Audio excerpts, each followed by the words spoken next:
আরে হাই, আমি আর মা গেছিলাম উমাকান্ত স্কুলের ময়দানে, কারণ সেখানে আসলো শ্রী শ্রী অনুকূল ঠাকুরের বিরাট বড় মহোৎসব। তো প্রথমেই মা আমি বাইর থেকে বাইরে গেছি, রিক্সা করে যেতেছে জয় শ্রীরামের এখানে ঝান্ডা টান্ডা দেখলাম। তো ফাইনালি কিন্তু আমরা এই পড়ছি উমাকান্ত স্কুলের ময়দানে, আর এখানে হইতেছিল অনুকূল ঠাকুরের বিরাট বড় মহোৎসব। তো যখন আমরা অন্যের দিকে দেখলাম যেখানে প্রসাদ হইতেছিল, সেখানে প্রচুর ভিড় আসলো। তো প্রথমেই আমরা গেছি মানে ঠাকুরের এখানে ঠাকুরদের দর্শন করতাম আর একটু কীর্তন শোনার লিগা।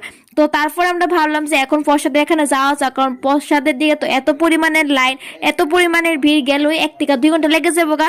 তোমরা তো দেখতেই পারতেছো কত ভিড় কত ভিড়। তো আমরা এখানে যাওয়ার পরে কিন্তু আমরা তো লাস্টে দাঁড়াইছিলাম, কিন্তু আমরা যত আগাইতে আসছিলাম আমরার মতন লাস্টে আরো মানুষ দাঁড়াইতেছিল। তো এত পরিমাণে ভিড় হয়েছিল। তো 1 ঘন্টা পরে আমরা সামনে গেছিলাম, আর যখন অন্য নিমুত অন্য শেষ হলো আবারও রান্না হয়েছে, আবারও দেওয়া হয়েছে, কারণ প্রচুর মানুষের ভিড় আসলো। তো এখানে দেখো খাওয়া দাওয়ার পরে কিন্তু এখানে উমাকান্ত স্কুলের এই ভিউটা ইভিনিং ভিউ সেরা আসলো। লং ভিডিও ইউটিউবে। টাটা।